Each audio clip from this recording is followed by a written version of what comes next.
Imagine you're walking down a dimly lit hallway in just a completely ordinary, maybe even slightly rundown apartment Yeah, building. yeah. Like, you know the kind of place. Exactly. Peeling paint, a faint smell of old cooking oil, maybe some flickering fluorescent lights. Standard stuff. Right, and you walk past a door and you hear muffled voices bleeding through the thin wood. Just sound like three guys hanging out on a Tuesday night. Yeah, you hear the unmistakable, frantic clatter of a video game controller, some loud swearing, a heated argument about a high school crush. Someone complaining about rent prices. Exactly. It is standard, mundane, messy roommate stuff. You've probably lived it. Most of us have, yeah. But then, you stop, you press your ear against the wood, and as the voices come into focus, you realize they aren't talking about paying the electric bill. Not even close. No, they're talking about restructuring the fabric of the cosmos. Which is such a wild pivot. It really is. They aren't arguing about who broke the microwave. They are casually debating the logistics of trapping ancient eldritch horrors inside multidimensional cubes. Right. And you realize, with this sudden chill, that you have accidentally tapped into a group chat between literal deities who are still acting like rowdy college kids. It is the ultimate mind-bending juxtaposition. I mean, when we think of gods, we have this deeply ingrained cultural expectation. Oh, totally. Booming voices from mountaintops. Exactly. We expect them to speak from the peaks of mountaintops with these echoing voices, delivering profound edicts to the masses. Yeah. But here, the mountaintop is like a stained living room couch. Right, and the booming voice is just a guy complaining. Yeah, mouth half full of snacks, whining about the cheap mechanics of a retro arcade game. It's hilarious. It forces you to completely reevaluate what ultimate power actually looks like when nobody is watching. Exactly. And that feeling, that disorienting clash of the mundane and the absolute divine is exactly what you, our listener, handed us for this deep dive. A truly wild badge of sources. Honestly, it felt like an elaborate prank when I first opened the file.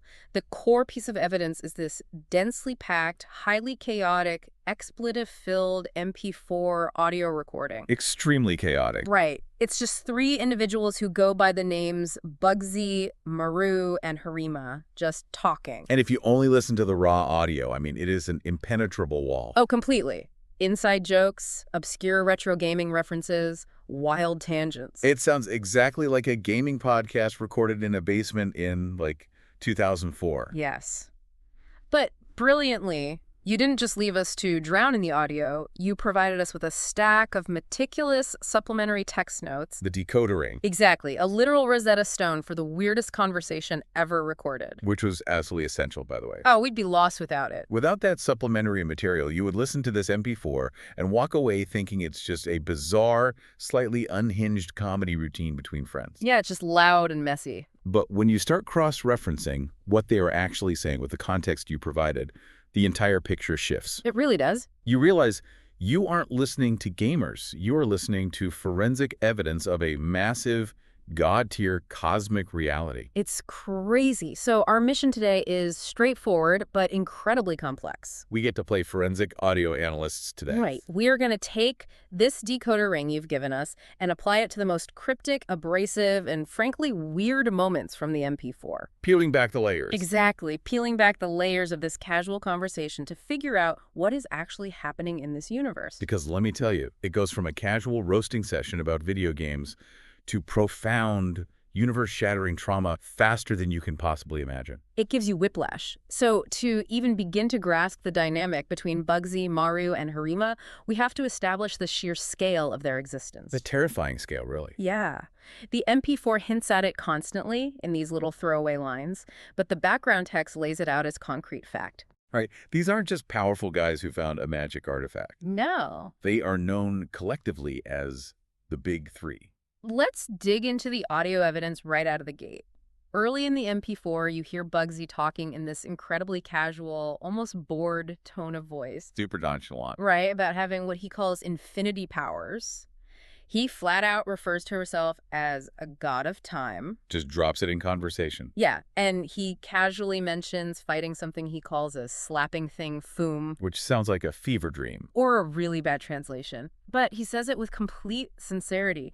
He even compares his day-to-day life to Superman fighting Darkseid. That Superman line is crucial. He says, and this is a direct quote, "All I gotta do is not kill Darkseid. That's the easiest thing to do in the world." I want to pause on the tone of his voice right there because it is incredibly telling. Oh, absolutely. He's not boasting. There is like zero ego in that statement. None. He just sounds tired. He sounds genuinely inconvenienced by his own strength. I mean, he's talking about a scenario that, in comic book lore, represents an existential planetary threat. Right. Darkseid is a cosmic destroyer. And Bugsy's primary concern, his main source of annoyance, is that he might accidentally squish him if he hits him too hard. It's so funny. Is the annoyance of a human trying not to step on a particularly fragile bug. Which is where the broader context completely blows the doors off this thing.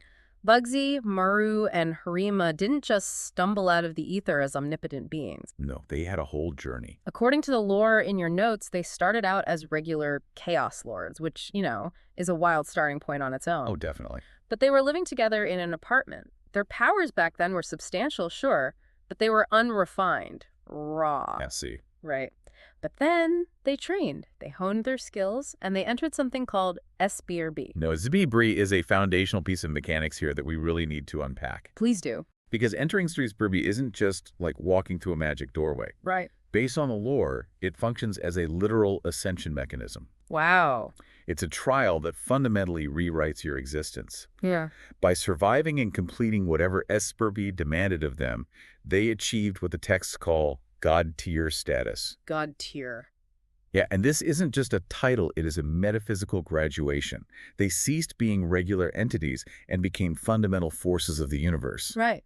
The context provides us with their exact cosmic classifications, their class specs, which is a portmanteau of their class and their aspect of reality. Right, so Bugsy is the Knight of Time, Maru is the Thief of Hearts, and Harima is the Knight of Rage and Heart. Which is intense. Let's slow down and actually look at the mechanics of these titles, because Knight of Time, Thief of Hearts, They sound awesome. they sound like incredibly cool high fantasy terminology you'd pick for a tabletop RPG character. Totally. But in the MP4, Bugsy isn't acting like a high fantasy hero. He is literally complaining about the administrative, bureaucratic burden of his title. The paperwork of the cosmos. Exactly. He says, you know how it was when people were literally depending on me as the god of time? I don't want to go through that. I never wanted to go through that again. What's fascinating about that admission is how it completely deconstructs the traditional power fantasy. Yeah, so? Well, usually in media or mythology, becoming the god of time is the ultimate triumph. You control the past, the present, the future. You're untouchable.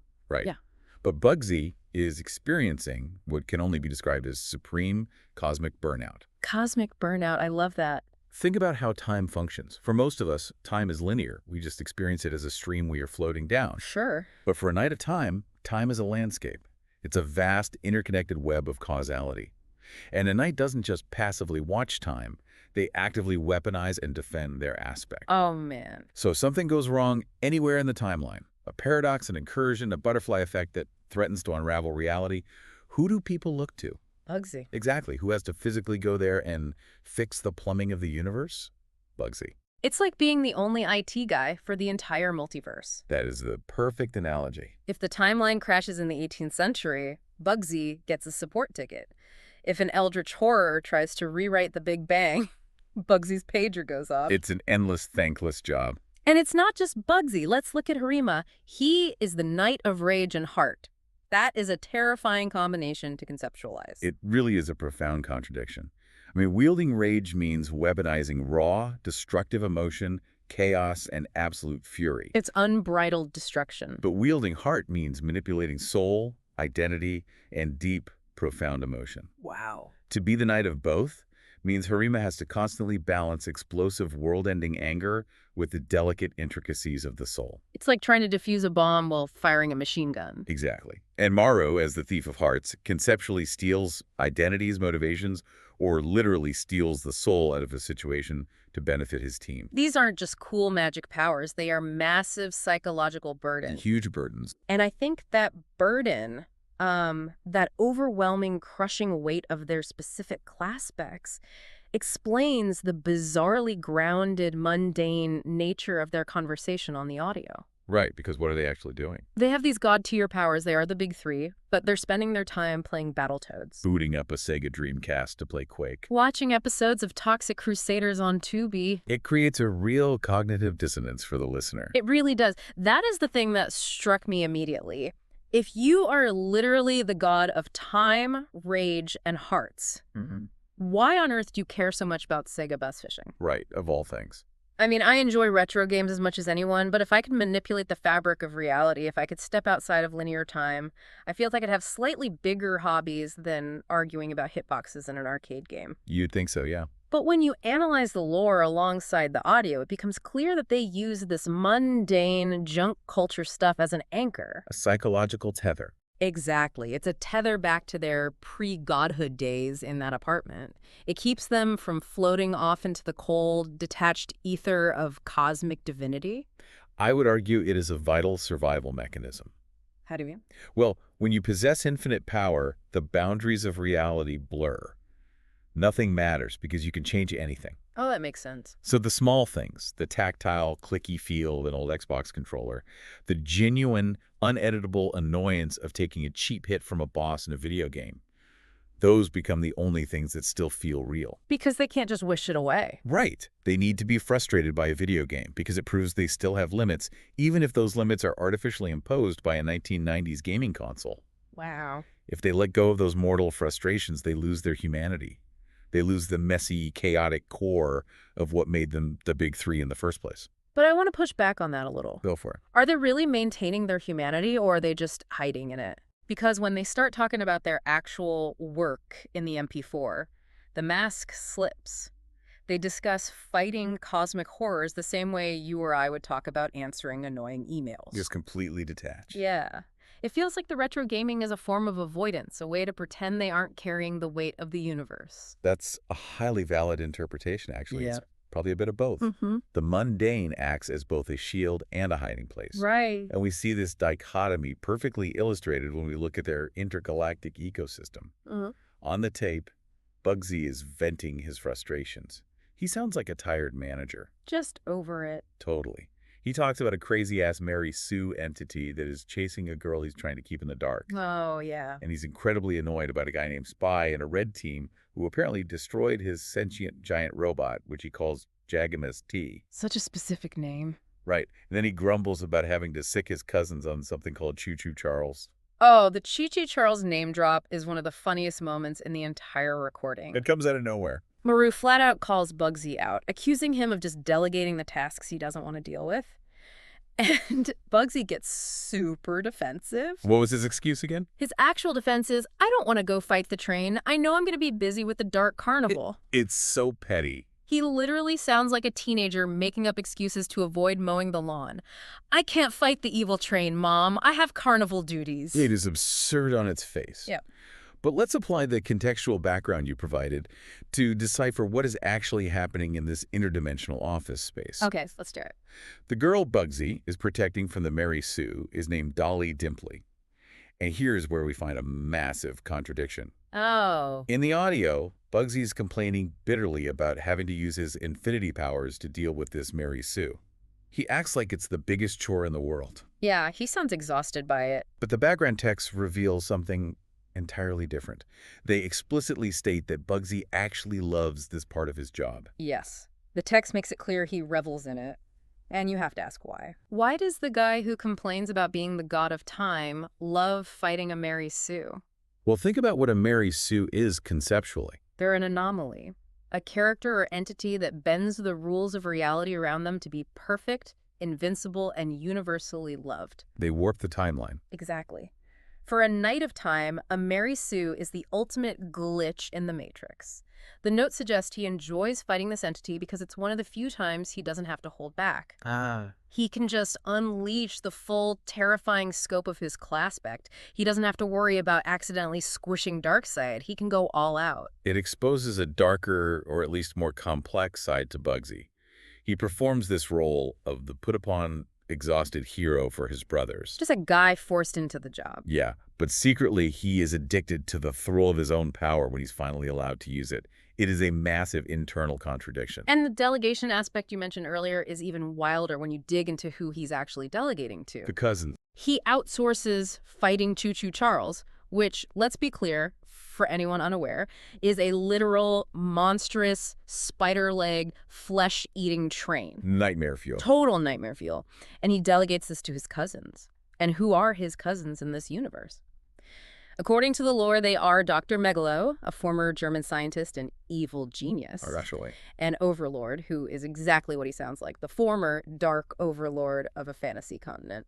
I just want you to pause and picture the sheer chaotic genre clash of that reality. It's incredible. I just love the visual of a stereotypical German mad scientist and a Sauron-esque fantasy dark lord having to team up, put aside their differences, and go fight an evil locomotive. It's like the strangest buddy cop movie ever made. But they also mentioned someone named PT who is supposedly running this dark carnival Bugsy is so busy with. Right, the excuse for not fighting the train. Exactly. The background material clarifies that PT is not a separate person. PT is actually Bugsy's own darker side. A literal manifestation of his darkness that has somehow separated from him, formed its own distinct personality, and now resides in a place called Castle Kuro, managing a dark carnival. Stop and consider the metaphysical implications of that for a second. It's heavy. What does it mean to literally partition the darkest parts of your soul, give it a name, give it a castle, and put it to work? Right. Just outsourcing your shadow self. It highlights the sheer overwhelming density of their day-to-day existence. They're managing multiversal threats, dealing with temporal anomalies, delegating tasks to sentient dark sides and reformed evil geniuses. All while trying to rebuild giant robots named Jagamus T. Right. And speaking of Jagamus T, the situation with Spy reveals so much about how interpersonal drama scales up when you are a god. Oh, the spy drama is so petty. In the MP4, Bugsy is absolutely furious at this entity known as Spy and his band of red forces. Bugsy says Spy can't comprehend that he's betrayed more people than he's ever helped. Bugsy gets so mad he threatens to turn into his Pac-Man form and literally eat him. The supplemental lore gives us the why behind this anger. And it wasn't some strategic attack by Spy. No. Spy destroyed Jagamus T, a sentient robot that Bugsy clearly cares about, simply because Spy couldn't handle being called out by Bugsy. Fragile ego. Exactly. Spy's ego was bruised, so he lashed out by destroying something Bugsy built. It is pure, petty, high school level interpersonal drama. But it's playing out on a cosmic scale with giant robots and reality-bending entities. Right. And Bugsy also mentions being sick of someone named Double, constantly acquiring followers. Oh yeah, the double cults. The text notes confirm this is a recurring, frustrating cycle. No matter what Bugsy does, this double entity keeps gathering acolytes, and Bugsy has to constantly go in and clean up the mess. It's the myth of Sisyphus, but instead of pushing a boulder up a hill, Bugsy is constantly sweeping up cults in the multiverse. Sweeping up cults, I love that.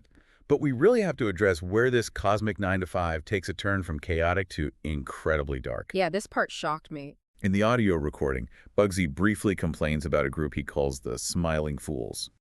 He says he can make them cry like JBs because they ignored Dolly Dimply. He mentions they took money from a blue motherfucker to look the other way. And on tape, it just sounds like tough talk, right? Like a gamer trash-talking a rival clan, I'll make them cry. Yeah, standard bravado. But when you look at the translation in the notes... The reality behind that bluster is chilling. The notes provide the actual violent reality of what Bugsy did. It's grim. Very. The Smiling Fools are a reference to the characters from Smiling Friends. The texts confirm that they took money from this blue character to willfully ignore Dolly Dimply, leaving her in danger from the Mary Sue. Right. But Bugsy didn't just make them cry. The lore explicitly states what Bugsy did off mic. Bugsy witnessed a character named Mr. Boss threaten someone named Pim, and in response, Bugsy murdered the blue guy. Just straight up murdered him. And then he physically stabbed Mr. Boss square in the head 5 times. 5 times. That is the detail that completely recontextualizes Bugsy. Right. Because why stab someone? You are the Knight of Time. You have infinity powers. You can trap eldritch beings in multidimensional cubes. You could just blink them out of existence. Exactly. Rewind their birth so they never existed. Aided them to dust in a microsecond. But he didn't use time magic. He used a knife. It's so personal. He made it physical. He made it visceral. which tells us exactly how angry he was. When he is truly enraged, when someone crosses a moral line he has drawn, he drops the detached God persona. No more tired IT guy. Exactly. He doesn't use the clean, efficient tools of his class spec. He gets his hands dirty. It is a level of visceral, brutal retribution that completely violently contrasts with the casual, bored tone of the recording. It's wild. It's like a high-powered corporate CEO sitting in a boardroom complaining about a paper jam in the copier, acting mildly annoyed, while simultaneously we know he is orchestrating the hostile, violent, illegal takeover of a rival corporation. Ruining lives without blinking. Bugsy is irritated about a sentient robot being broken, but he's out there literally executing people in the streets to protect the innocent. And this is the core paradox of their godhood. They hold life and death, creation and destruction in the palms of their hands.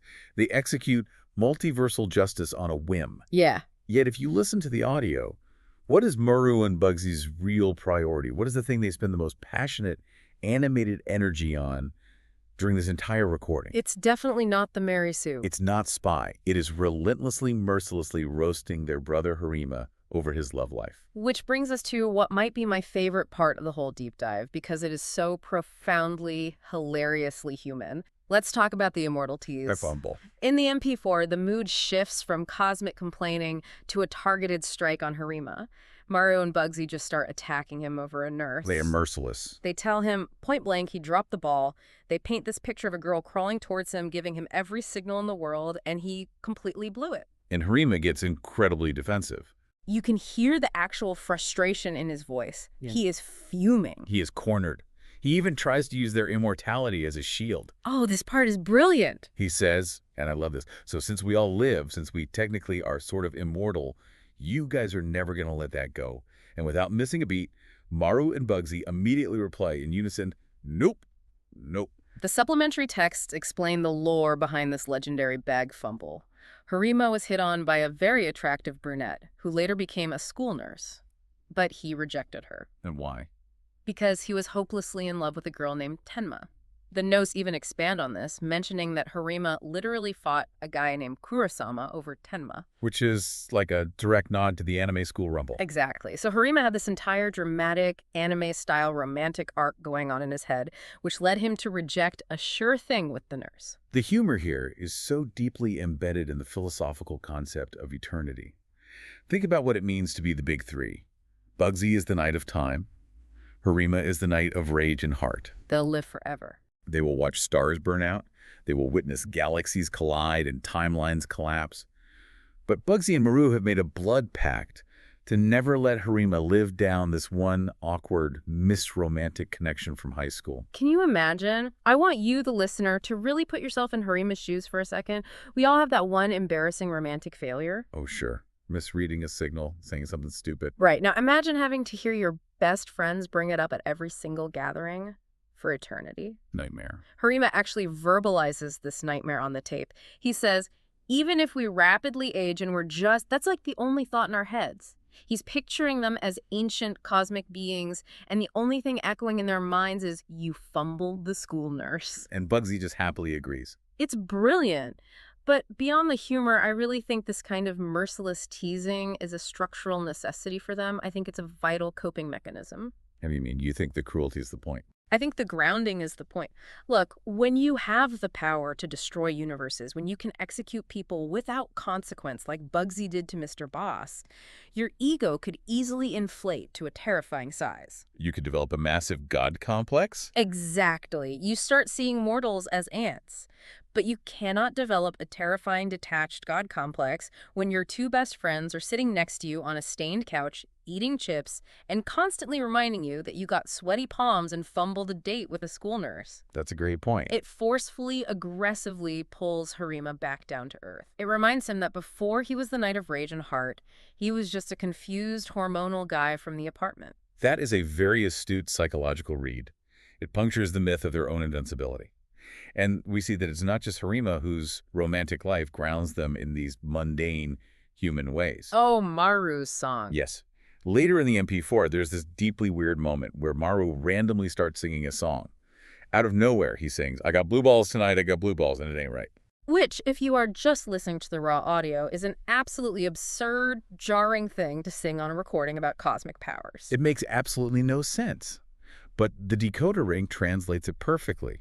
Maru was singing about the Dark Queen character. Ah, from the game. Right, they were actively playing the Battletoads arcade game while recording, and he was frustrated by the game's incredibly unfair design. But the notes reveal there was a deeper, much more mundane frustration fueling that specific song choice. His wife. His wife, stalking Anarchy, had been gone for a week. So let's process that. The Thief of Hearts, a cosmic entity capable of manipulating the very soul of reality, is sitting around missing his wife. Yep. And because he misses her, he channels that deeply human, deeply domestic frustration into a bizarre off-key song about an 8-bit villainess in a retro beat-em-up game. It is just so incredibly relatable. It reinforces the core theme of this entire file.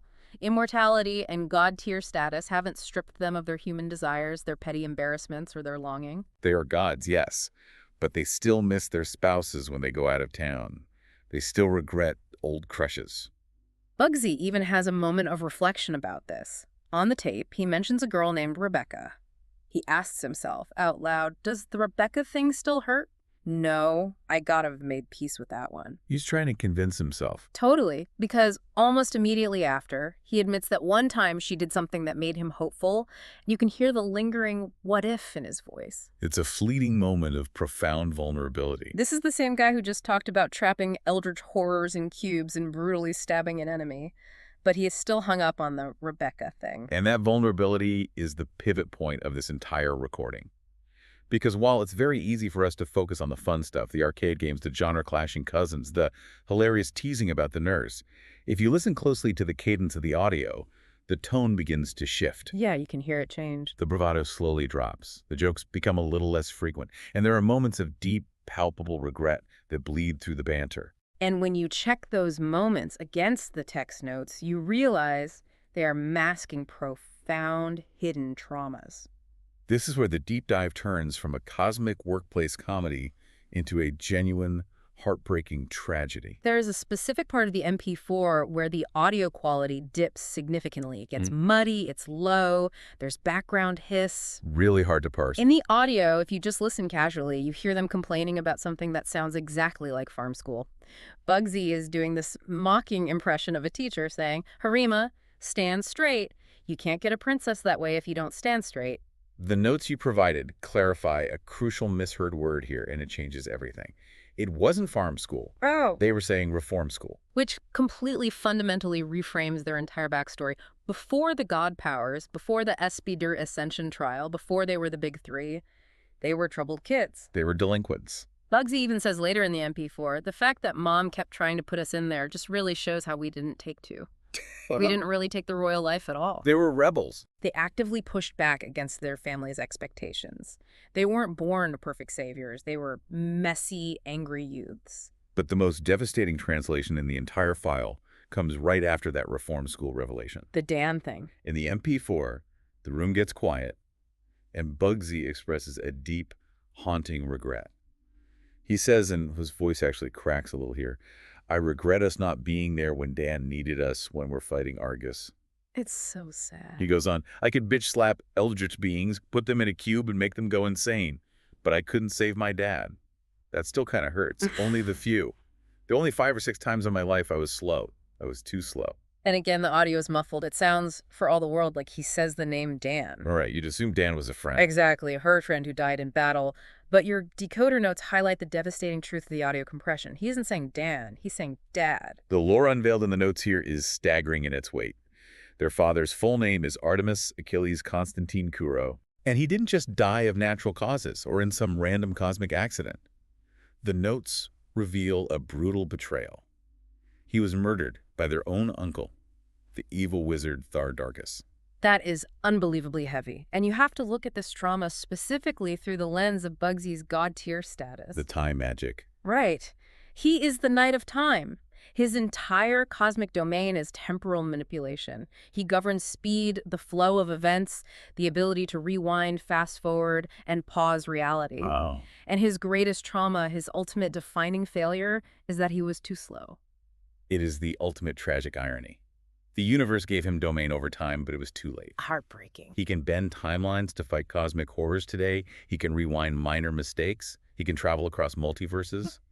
But in the one singular moment that mattered more than anything else, saving his father from his own uncle's betrayal, his powers, or his mastery of them at the time, failed him. Or, more accurately, he feels he failed his powers. That is a very important distinction. Does he blame the limits of time magic, or does he blame himself? I think he blames himself. It's like being recognized as the greatest, most naturally gifted surgeon in the world. You are renowned for saving thousands of lives. Right. But your hands tremble the one time you have to operate on your own parent and you lose them on the table. That kind of guilt doesn't just fade with time. No, it embeds itself in your psyche. It defines every action you take from that moment on. And the notes add another deeply relatable layer of heartbreak to this dynamic. It says Bugsy never really kept in close contact with his father prior to the murder because he never understood him. Typical teenager stuff. Right. His dad was, in his own way, only ever trying to help him, trying to guide him, perhaps away from the path that led to reform school. Right, but Bugsy didn't see that. Trapped in his own teenage rebellion. He didn't see it until it was too late. So the failure to save his father cuts exponentially deeper because it's inextricably layered with the guilt of unresolved teenage rebellion and profound misunderstanding. He didn't just lose his dad, he lost the chance to ever really know him. Exactly. Which suddenly makes the rest of the tape make complete sense. It explains so much of Bugsy's frantic, aggressive behavior. Your constant need to work. Yes. The driving need to fight Mary Sue's, to meticulously protect Dolly Dimpley, to violently execute anyone who threatens the innocent, to partition his own soul to orchestrate the Dark Carnival. He is chronically overcompensating. Exactly. He couldn't save his dad when it mattered most, so now he has to save absolutely everyone else across the entire multiverse forever. He is trying to outrun a ghost using time magic.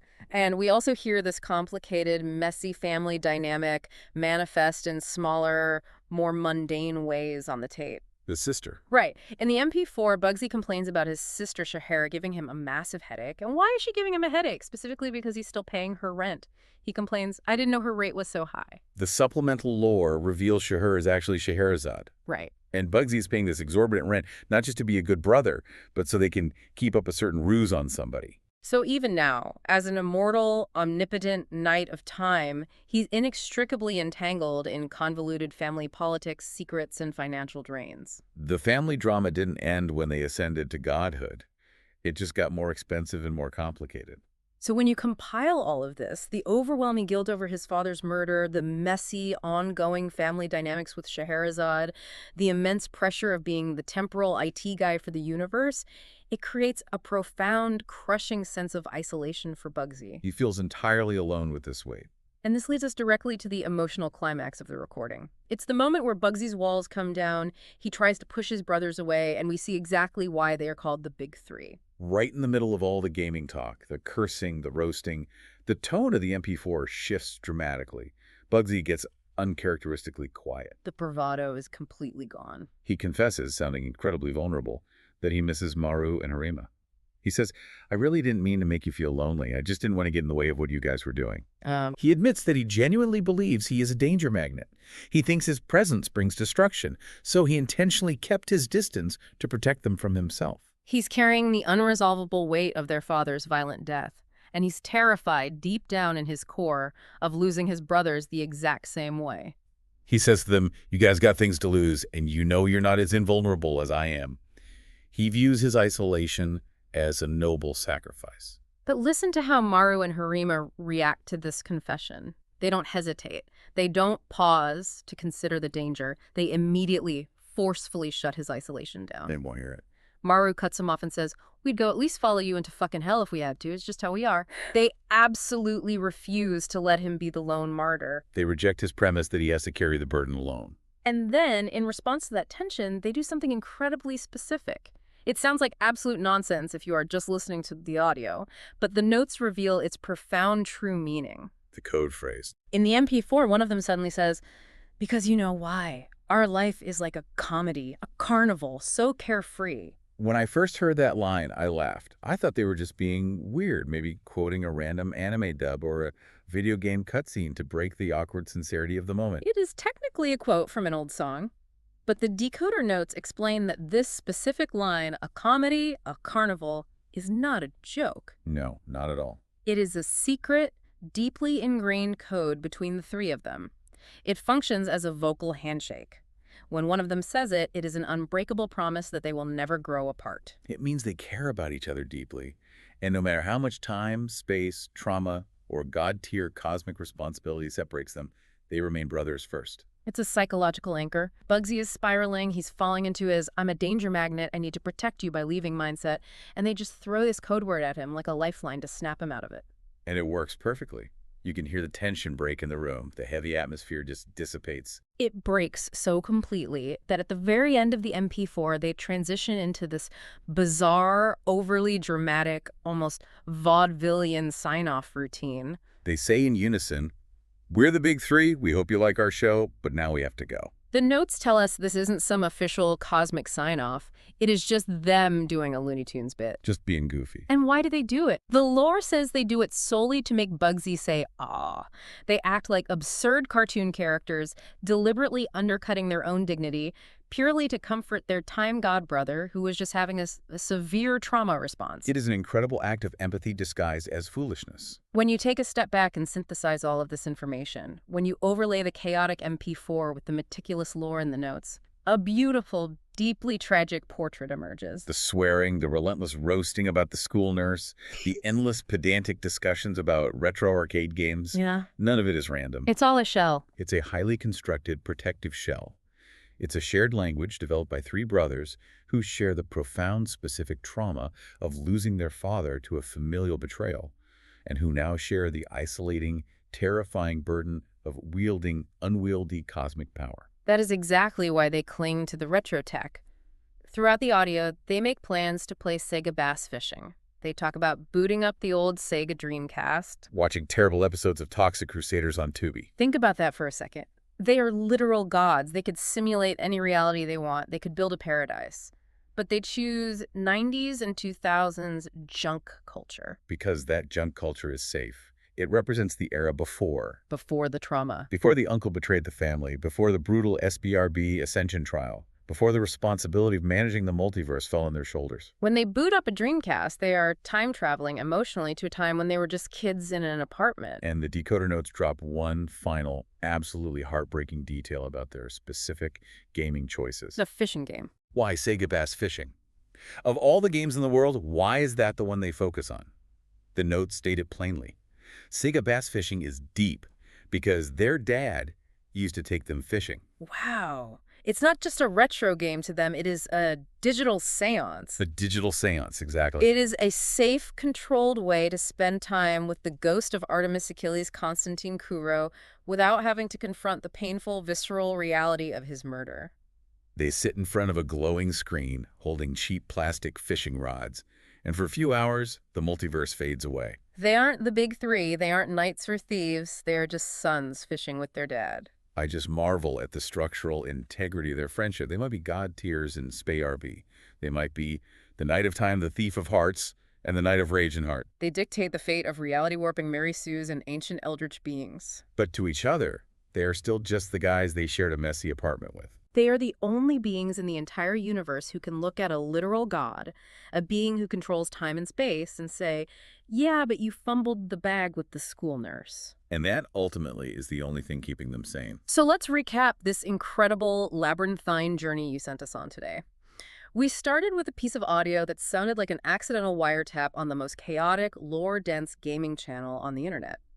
Bugsy, Maru, and Harima throwing out bizarre terms like infinity powers, Mary Sue's, and Jagamus T, right alongside mundane rants about blue balls, high school crushes, and a farm school. But by rigorously cross-referencing that MP4 with your meticulously detailed supplementary notes, we decoded the reality hidden beneath the gamer banter. We discovered that these aren't just loud roommates. They are immortal, ascended beings managing multiversal threats, dealing with sentient dark sides, and executing interdimensional espionage. We learned about the dark, visceral retribution against the Smiling Fools, proving Bugsy will get his hands dirty to protect Dolly Dimpley. We unraveled the legendary eternal teasing over Harima's high school crush on Tenma, realizing it's not cruelty, but a necessary grounding mechanism for gods. And most importantly, we translated the trauma. We uncovered the tragic murder of their father at the hands of their own uncle, the crushing, paralyzing guilt Bugsy carries as the Knight of Time who believes he was too slow. And the beautiful coded language, the comedy and the carnival, they use to promise they will never, ever abandon each other. What initially sounded like an expletive-filled conversation about video games turned into a beautifully tragic, incredibly deep portrait of three brothers dealing with unimaginable grief, the crushing weight of cosmic responsibility, and the profound comfort of their eternal bond. It really makes you reconsider every casual, mundane conversation you overhear in a hallway. You never truly know the scale of the reality someone is managing in their head. Which leaves us with a profound, lingering question for you to ponder. If you were suddenly granted absolute God-tier power over time, space, and reality, how would you spend your eternity? Would you dedicate every waking moment to reshaping the cosmos, hunting down anomalies, and fighting eldritch horrors on the edge of the universe? Or, like Bugsy, Maru, and Harima, would you eventually realize that the most powerful grounding thing in the universe isn't magic at all? It's simply sitting on a worn-out couch, booting up a Sega Dreamcast, and playing video games with the people who know all your flaws, know your deepest embarrassments, and love you anyway. Because sometimes the only way to handle the weight of the universe is to make sure your brother knows he completely dropped the ball with the schooner. Exactly. We want to thank you, our listener, for providing such a wildly entertaining, complex, and surprisingly profound set of sources for us to decode today. This was truly a deep dive we won't forget. Keep your ears to the doors. You never know who is restructuring the cosmos on the other side.